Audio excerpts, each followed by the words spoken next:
पूछना चाहता हूं कि आखिर चुने हुए इस सरकार से यह अधिकार क्यों छीना गया। मैं पूछना चाहता हूं आखिर दिल्ली के चुने हुए लोगों से अधिकार यह क्यों छीना गया।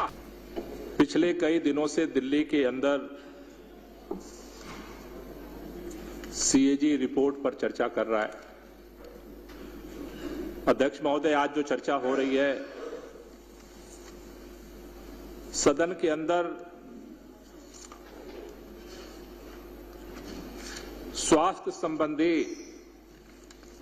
सेवाओं के बारे में सीएजी ने जो अपनी रिपोर्ट प्रस्तुत की है।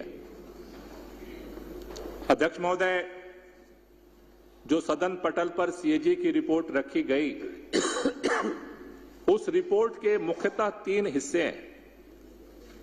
पहला हिस्सा है जिस बात का मैंने सत्ता पक्ष के कई माननीय सदस्यों के वक्तव्य सुने लेकिन उसका जिक्र कहीं नहीं आया। सीएजी की रिपोर्ट के पहले हिस्से में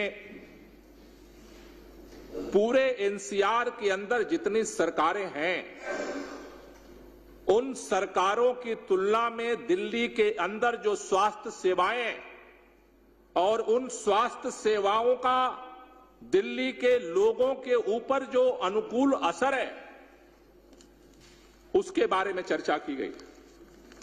दूसरे हिस्से में सीएजी रिपोर्ट में इस बात को रखा गया है कि कैसे दिल्ली के लोगों को स्वास्थ्य सेवाएं प्रदान करने के लिए अलग अलग हॉस्पिटलों में, अलग अलग संस्थानों में जिस तरह से वैकेंसी खाली है उनको पूरा नहीं किया गया और इसलिए लोगों को जो सेवाएं मिलनी चाहिए उसके अनुपात में सेवाएं कम मिली।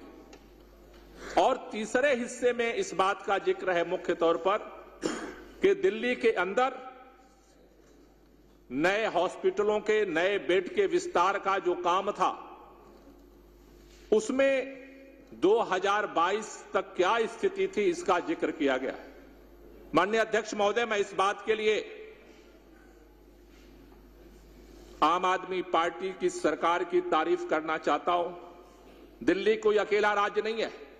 देश के अंदर अलग अलग राज्यों में अलग अलग सरकारें कोई 5 साल से काम कर रही हैं, कोई 10 साल से काम कर रही हैं, कोई 15 साल से काम कर रही हैं, कोई 20 साल से काम कर रही हैं। कई ऐसी सरकारें हैं इस हिंदुस्तान के अंदर जो 30-30 साल से काम कर रही हैं। लेकिन उन सरकारों का जो स्वास्थ्य का मॉडल है और उसका जो इंडेक्स है उस इंडेक्स में आज की भी तारीख में दिल्ली का इंडेक्स सबसे 1 नंबर पर आता है। ये उस सीएजी की रिपोर्ट के पहले पार्ट में भी लिखा हुआ है।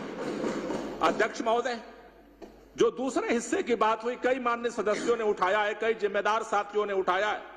मैं जिम्मेदारी के साथ और सम्मान के साथ कहना चाहता हूं कि दिल्ली के अंदर जिन स्वास्थ्य सेवाओं को देने की जिम्मेदारी दिल्ली के आम आदमी पार्टी की सरकार की थी, हमने जिम्मेदारी के साथ उसमें कदम उठाया और उस चिंतन का, उस सोच का परिणाम था कि भारत के अंदर पहली बार अगर मोहल्ला क्लिनिक कहीं स्थापित हुआ उसका नाम दिल्ली है और दिल्ली के अंदर मोहल्ला क्लिनिक में काम किया।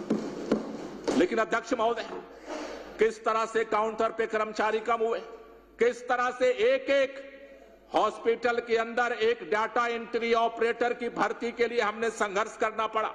ये बात जब एलजी साहब के साथ हमारी नहीं बनी, हम सुप्रीम कोर्ट गए। आप सबको पता है, सदन को पता है, पूरे दिल्ली को पता है। सुप्रीम कोर्ट ने इसको लेकर के सुनवाई की। 2 साल तक सुनवाई चली कि दिल्ली के चुनी हुई सरकार को भर्ती करने का अधिकार होना चाहिए।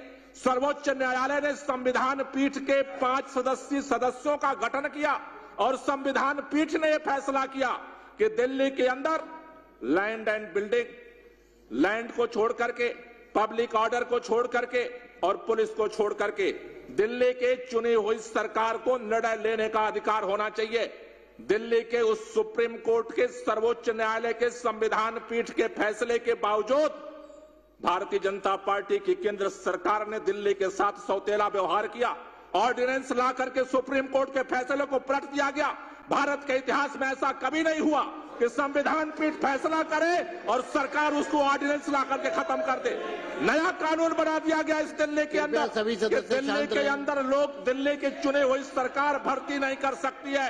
अध्यक्ष महोदय, मैं आपसे माध्यम से कहना चाहता हूं, दिल्ली के अंदर आज जो इस सीएजी रिपोर्ट में कर्मचारियों के, वहां पर अधिकारियों की जो डेफिशिएंसी है, इसके लिए सीधे भारतीय जनता पार्टी की केंद्र सरकार का वो कानून जिम्मेदार है। मैं पूछना चाहता हूं कि आखिर चुने हुई सरकार से यह अधिकार क्यों छीना गया? मैं पूछना चाहता हूं, आखिर दिल्ली के चुने हुए लोगों से अधिकार यह क्यों छीना गया? इसका जवाब केंद्र सरकार को देना पड़ेगा। मैं अध्यक्ष महोदय, मैं आपके माध्यम से कहना चाहता हूं, दिल्ली के अंदर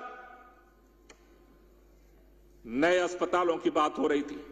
2022 की रिपोर्ट है इस पटल के अंदर। 2022 के बाद से लगातार सरकार ने काम किया। मैं आपको बताना चाहता हूं,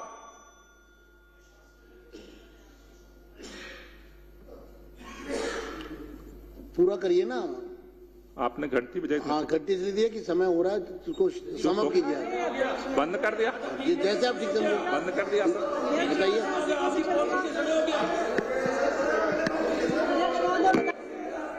नहीं बोलना आपको नहीं बोलना। गोपाल राय जी, मैं अगले वक्ता को बुला रहा हूँ। शिखा रॉय।